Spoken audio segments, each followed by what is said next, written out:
Olá, líderes em saúde. Nós vamos falar nesse vídeo de hoje sobre a soft skill fundamental da qual derivam todas as outras, que aliás, sem essa, as outras todas ficarão comprometidas, podem não se desenvolver no melhor do seu potencial, que é a soft skill do autoconhecimento. Vou mostrar por que ela é tão importante para a sua liderança e também vou te dar métodos para que você possa desenvolver maior nível de consciência sobre si, que é uma outra forma de falar do autoconhecimento. O autoconhecimento é a capacidade de observar nossas melhores e piores atitudes, nossos melhores e piores comportamentos, que as pessoas chamam de pontos fortes e pontos fracos, e de, reconhecendo esses pontos fracos, entender as origens deles, os porquês, por que eu tenho esses piores comportamentos, quais são esses piores comportamentos, seus excessos, carências, jogos interpessoais, medos, fugas esquivas, fantasias, distorções de pensamento, tendenciosidade de raciocínio, heurísticas de julgamento. Quais são os piores comportamentos que mais te atrapalham no exercício profissional, eventualmente até em outras esferas da vida, e que podem comprometer o seu desenvolvimento? As pessoas sem autoconhecimento, elas podem ter a dificuldade de reconhecer seus piores comportamentos. E se você não reconhece que você tem falhas, que você tem excessos, que você tem déficits até de aprendizado, porque não é possível a um ser humano saber tudo que todos os seres humanos da Terra dominam, logo você aprendeu uma parcela restrita de coisas e precisa complementar os seus conhecimentos com os conhecimentos de outros indivíduos que estiveram numa outra trajetória de vida, aprendendo coisas que você não sabe. Veja que os líderes mais admirados são aqueles que tratam com simplicidade, são desprovidos de vaidade, de arrogância, de pompa, de soberba, tratam com simplicidade as pessoas à sua volta, clientes, fornecedores, os pares, superiores, subordinados, né? Sobretudo subordinados que estão aí sob sua liderança, sob sua condução, sendo tratados de maneira cortês e simples. E essas pessoas também desenvolvem uma outra virtude, que é a virtude da humildade, a humildade de reconhecer que são falhas, reconhecer quando falham e então se retratar, buscar fazer autoinvestimento para se aperfeiçoar naquilo que ainda é uma limitação, reconhece a limitação pessoal, porque todas as têm, e, portanto, não tem dificuldade nenhuma de aceitar o contra-feedback de colaboradores, né, dos funcionários, dão os feedbacks que precisam dar aos funcionários para liderá-los, geri-los e desenvolvê-los, mas também obtém contra-feedback quando colocados de forma habilidosa e adequada, oportuna pelos funcionários, os absorve perfeitamente e tenta usar isso como forma de auto-melhoria. Então, essa simplicidade no trato com as pessoas, por entender que, assim como você é falho, elas também são, e, portanto, se evita o castigo, a condenação severa, né, chama os corretivos, claro, cria as oportunidades de desenvolvimento dos colaboradores, mas entende que as pessoas têm limitações, assim como nós as temos, então trata todos com simplicidade, cortesia e gentileza, mas ao mesmo tempo é generoso em prover o desenvolvimento delas, mentoreá-las, supervisioná-las, acompanhá-las para que elas possam sanar suas deficiências e explorar o melhor que elas têm, os seus potenciais. Do mesmo jeito que também consegue se perdoar, não exige perfeição de si, porque isso é uma meta impossível, é uma ilusão, é um mecanismo de defesa compensatório ao medo de falhar e ser criticado e condenado, ser mal visto. Então, reconhece, aceita que pode falhar, mas tira disso lições de aprendizado, ou para se retratar caso alguém seja afetado, ou para melhorar e não cometer mais esse erro no futuro, se perdoando pelas falhas daquele momento.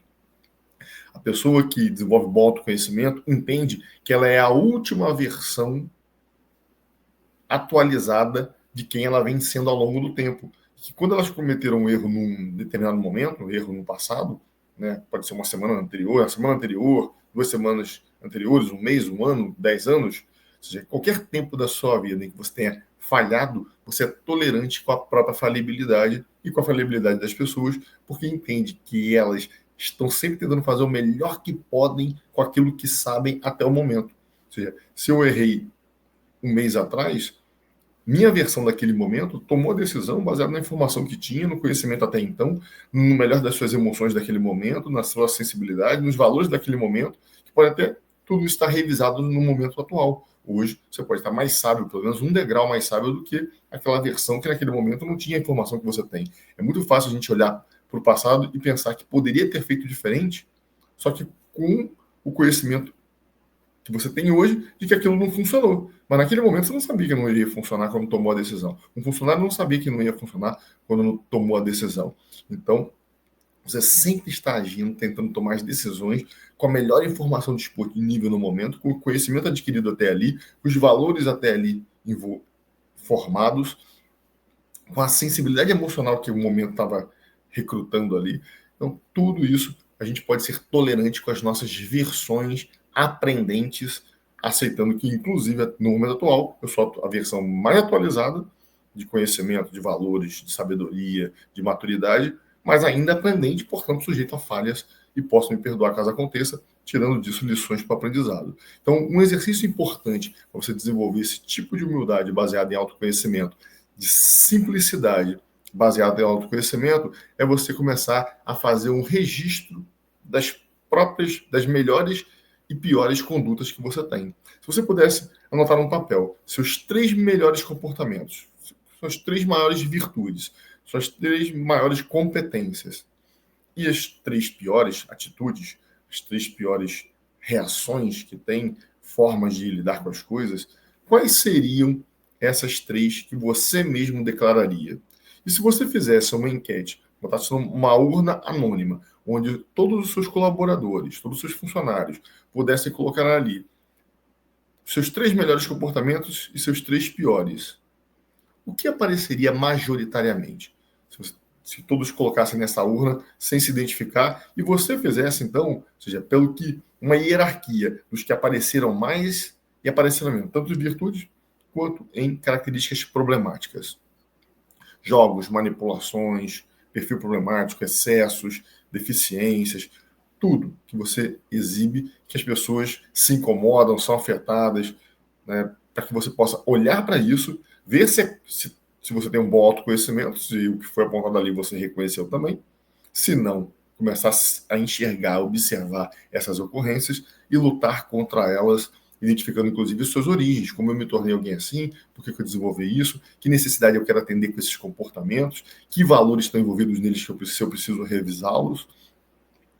quais são os ganhos secundários de eu funcionar assim, apesar dos problemas que isso pode me trazer, porque só através do reconhecimento de que esse comportamento ele é derivado de carências e necessidades talvez não atendidas, que estão tentando ser atendidas. Tem funções baseadas em seus valores ou ganhos secundários. Só através disso você vai poder lutar contra esses padrões para desenvolver mais virtudes, inclusive outras soft skills que vão compensar essas falhas. Outras soft skills, como autoestima, resolutividade de enfrentamento, autocontrole, imunidade social, sociabilidade, sensibilidade social, tudo isso podem ser as soft skills que você vai precisar para substituir esses padrões problemáticos por mais virtudes, por atitudes mais saudáveis, mais maduras, mais sábias e assim aumentar sua inteligência emocional, que são essas capacidades. Se você quiser desenvolver todas as 20 soft skills, são 10 primárias, que são base para as secundárias. As secundárias são a de gestão de pessoas para atuar diretamente no fronte de batalha. E as primárias são atitudes internas de elevação que te tornam mais sábio, mais maduro, para então lidar com as pessoas de um jeito mais efetivo. Se você quiser desenvolver todas essas soft skills, as 20 primárias e secundárias, né? São 20 primárias, 20 secundárias, você encontra no nosso Manual de Soft Skills, livro que a gente está lançando nesse momento. O link para aquisição vai estar na descrição desse vídeo. E você também encontra no link da nossa bio lá no @maturicorp, lá no Instagram, tá bom? Então, Manual de Soft Skills para você desenvolver todas as competências de liderança e gestão de pessoas, começando por se desenvolver com exercícios, técnicas, ferramentas práticas que ele te traz, começando por se desenvolver e usando esses mesmos métodos para desenvolver quem quer que esteja sob sua governança nas instituições por onde você passar, você fazer uma grande carreira ou ter uma clínica com uma equipe, com um time que funcione muito bem. Se você gostou desse vídeo, deixe o seu curtir aqui. Nós nos vemos numa próxima oportunidade. Lembre-se que a maturidade corporativa depende das habilidades dos líderes.